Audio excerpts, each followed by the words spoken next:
This is day one of Walker Stalker Con Orlando, and basically this was my Elizabeth Mitchell day. This is my lost day. I'm wearing my Dharma jumpsuit. So the first thing I did when I came down here was just to explore the area and see how this convention works, because I've never been to a Walker Stalker Con. And I was impressed with how they only have this one big exhibition room area, and they utilize that for everything, for autographs, for panels, for cosplay contests, for vendors, everything. I shot you both! Everything goes in this one big room, which at Dragon Con it's in a whole bunch of different hotels, and so it's very different here. So when I got here, I walked around, tried to find where all the people I wanted to see would be, and I found Elizabeth Mitchell's table, and it had formed quite a big line, which I was really happy to see that Lost was very well represented here. There are a lot of fans at this convention. You're in the Elizabeth Mitchell line, which I'm going to get in myself. Dr. Juliet. Yes. Juliet Burke. And are y'all like, I assume you're big Lost fans, you got your Dharma jumpsuits We're a little big on it, you know. Nice. And you recognize those numbers? Yeah, I think I do. Okay. Yeah. That was actually really smart to bring the water, because then it has a dual purpose. It's showing your Lost fandom, and also you need to drink water while you're here. Right. That's awesome. Oh, and then we also have the Oceanic. Oh, sweet. I'm going to get one of those for my luggage bag. Although I think that would be kind of pushing fate a little bit to put an Oceanic. I actually traveled from Sydney to LA one time wearing a Dharma Motor Pool t-shirt on the plane, and there was a lot of turbulence that happened, and I was like, oh, you've done it now, Rebecca, you tested fate. But I was like, you know, if I get stranded on an island with Jack Shepherd, I would be totally fine with that. they were lost, they just didn't know where they were. And I met some people that had come in from Chicago, and some other people who had come from Louisville, Kentucky, where I was born. And actually the guy from Louisville actually had ties to Birmingham, Alabama as well. So I had a real special connection with those people, and they were a lot of fun to talk to because they had met Elizabeth Mitchell before, and so it was kind of fun to hear their perspective. So I got in line at Elizabeth Mitchell's booth.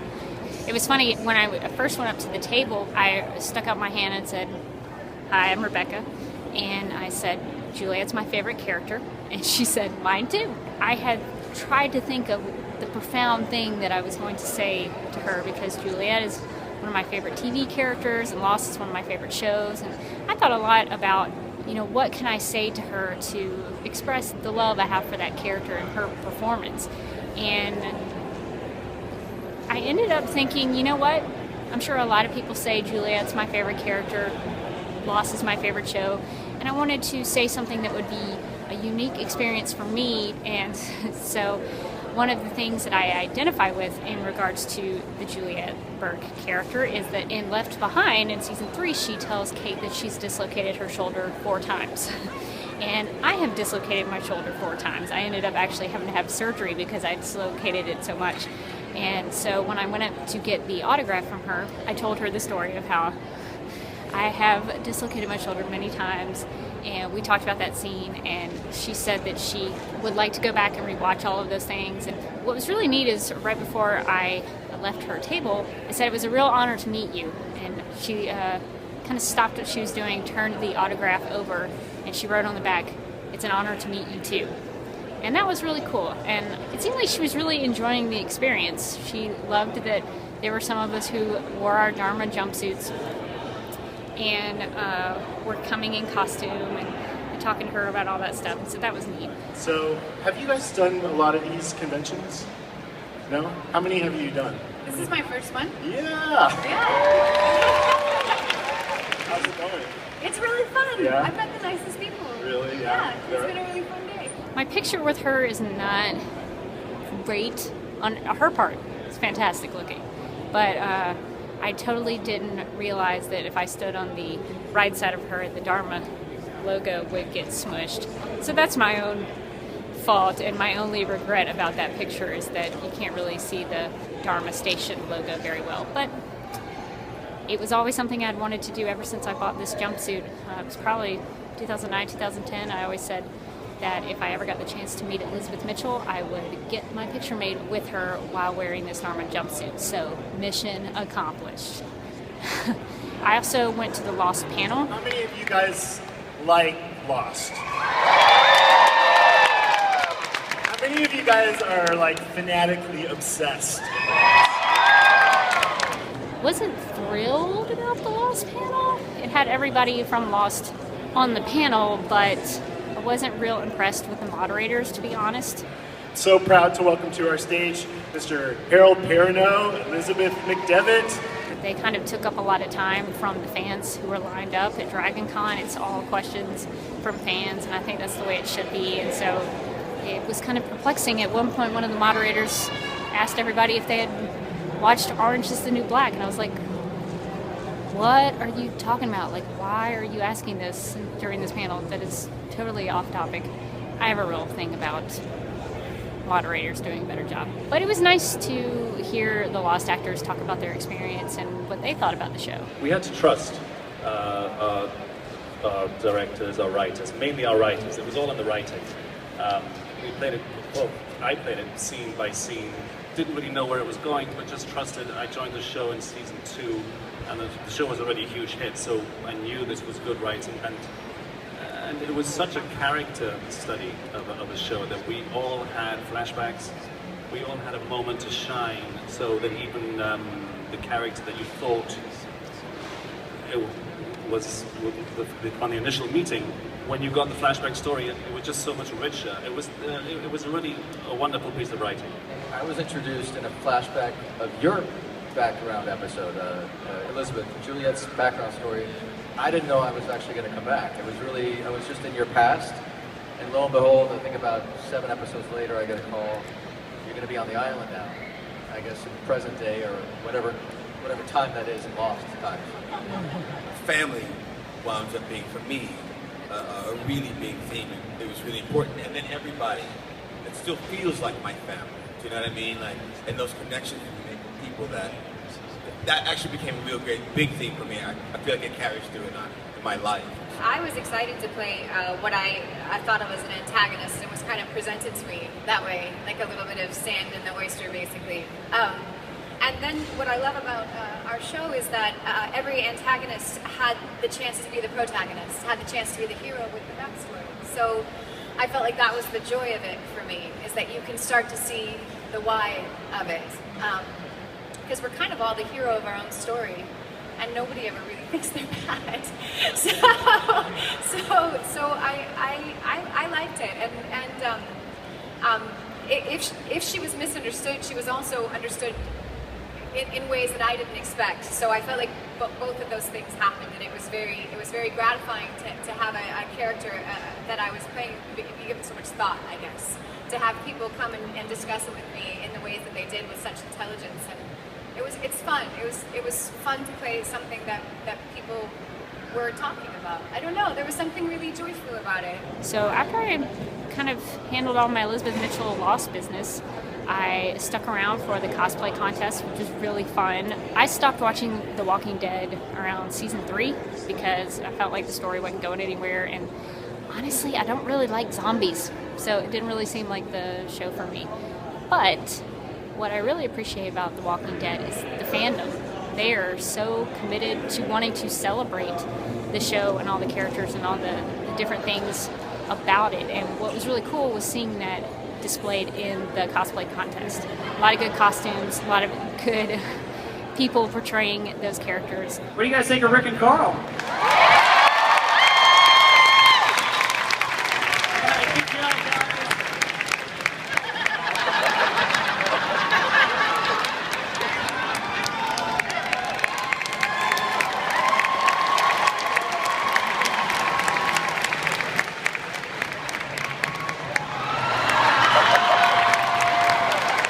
There were a couple of cosplayers that sort of mashed up one kind of fandom with zombies, because this is Walker Stalker Con. It's mostly Walking Dead people and things. And so I thought it was really inventive that some people had mashed up some things like the Dharma Initiative zombie and the Harley and Joker zombie cosplay.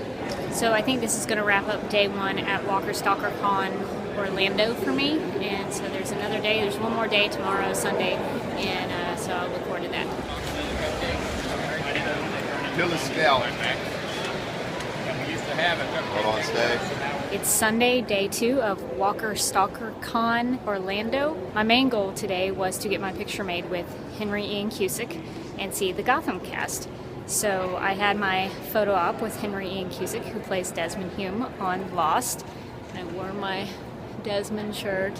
It's kind of hard to see as it says, if anything goes wrong, Desmond Hume is my constant. I didn't get a really good chance to actually speak with him because the photo ops go so quickly, but he asked me what my name was, told him my name was Rebecca, shook his hand and took the picture, and he said, "Bye, Rebecca." So it was very quick, but he was perfectly nice and friendly, and his accent is great, as always.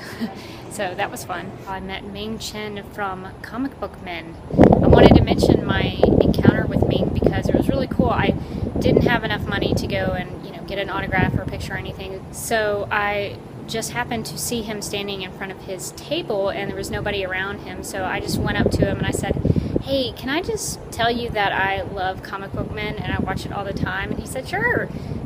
And he noticed my t-shirt and he asked me if I had gone to see any of the Lost people at Walker Stalker Con this weekend. And I said, "Yeah, yesterday I met Elizabeth Mitchell and today I'm getting my picture made with Henry Ian Cusick." And I told him that when I watch Comic Book Men, I always think, man, if I could go in there and talk to those guys, I would just love to talk about all sorts of nerdy stuff. And he said, "Well, we could talk about Lost." And I said, "Cool."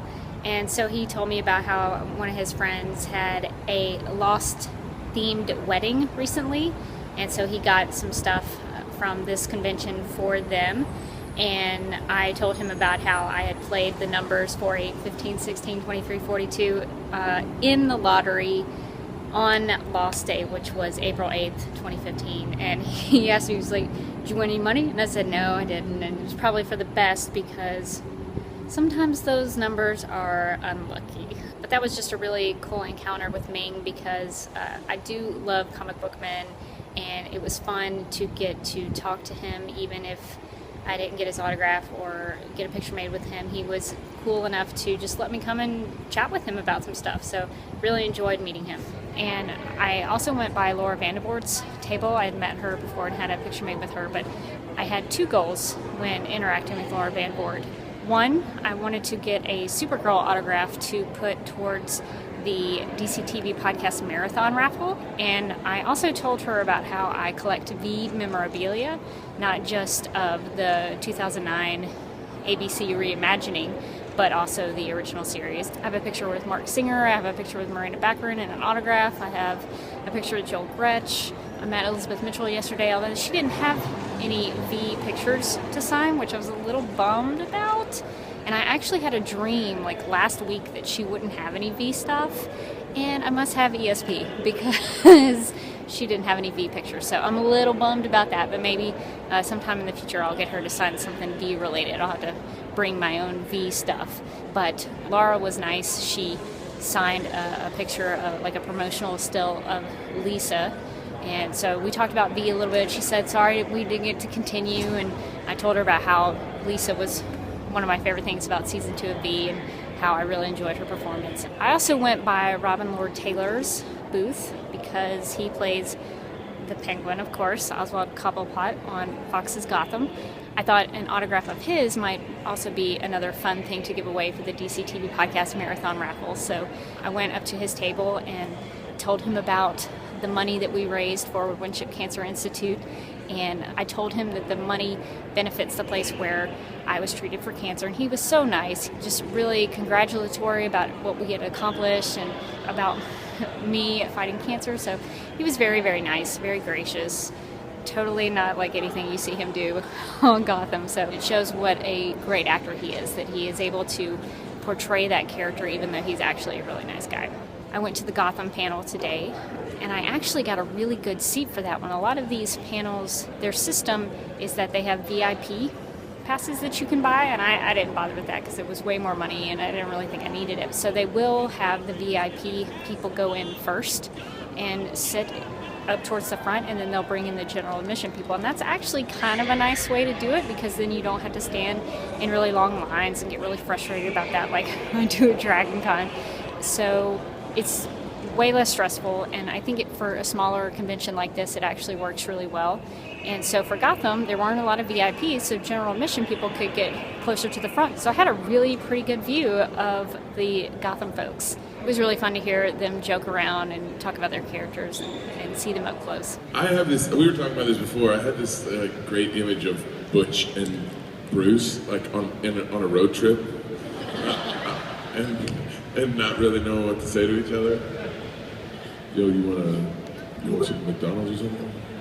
The one kind of regret that I have from this weekend is that I didn't take the opportunity to meet Batman. I didn't. I was trying to kind of save up my money for certain things, especially for the Lost stuff.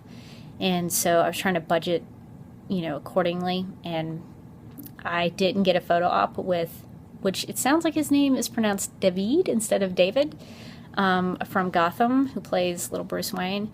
And so I didn't get a photo op with him because I thought, well, maybe if, I end up having some money later on after I get everything I need, then maybe I can go back to his table and get a quick picture with him. And then when I went up to his table, he wasn't there today, and I looked at his information, and on the table it said no photo candids. And I was like, well, that stinks. I won't get my picture made with Bruce Wayne. So I didn't even get a chance to meet him because I thought that after the Gotham panel I would be able to, I thought they were going to go back to their tables for a couple minutes and meet people, but they had already packed up all of their booths and it was pretty much over. So I totally missed meeting Gotham's Bruce Wayne. So I don't know. I'm hoping we'll get some Gotham people at Dragon Con. Maybe there'll be some late editions and I'll get another shot. But I was like kicking myself. One of the vendors here was a guy named Dan Westfall, and he's a photographer, and he goes all throughout Europe and takes these amazing pictures of like cemeteries and all these interesting places. He had a lot of nice black and white prints that caught my eye. So I went over to kind of look through his stuff, and he had some prints that were fairly affordable, and one of the prints was called the Hill of Crosses. It's a place in Lithuania, and it's this place where apparently people go and it's for free. You don't have to pay anything to go inside this place, and people go to the Hill of Crosses and they will say a prayer and they'll leave a cross, and it's just piled up over the years. So there's like literally a hill of crosses. And I've never heard of this place, but now I kind of want to go because his picture is so beautiful. And he was really nice because he answered a lot of my nerdy photography questions. Like I asked him whether he uses a monochrome camera and if that's better, or does he just make things black and white in post. And I asked him all these questions about Europe and the things that he's seen. And so check him out, Dan Westfall Photography. I had a lot of free time today because I had a photo op and I had a couple of autographs that I wanted to get, but nothing until the Gotham panel later in the afternoon. So I just kind of hung around and watched the Walking Dead panels that were going on, and I didn't really know what some of them were talking about, but it was actually pretty interesting, and they were fun panels. Like I think they had the actors who played Karen and Tyrese, and I sat through their panel, and it was actually so fun that it makes me want to go back and watch their scenes, even though I kind of knew Tyrese when I was watching, but I didn't know what happened to him. Spoiler alert, I don't think it was anything good from the way they were talking, but the stuff they were talking about made me really interested to go back and check out the show. So well done, guys. And there was also a voice actress who plays Clementine. I don't know who that is, but she plays a character named Clementine on the Walking Dead video games. And so it was really fun to hear her talk about the voice acting process and her character in the video game that her character is a part of and all the options that go along with that. So surprisingly, the Walking Dead stuff has been really fun. Even though Walker Stalker Con is primarily a Walking Dead event, I thought it was a great convention, very easygoing. I didn't have a lot of stress. I didn't have a lot of problems. Everybody was really nice, and it was just a very welcoming environment. I was worried that even though I wasn't really coming for Walking Dead people, I was mostly coming for Lost and Gotham and for Laura Vandervoort. So I really didn't have anything to do with The Walking Dead, but I still really enjoyed Walker Stalker Con, so I've had a lot of fun.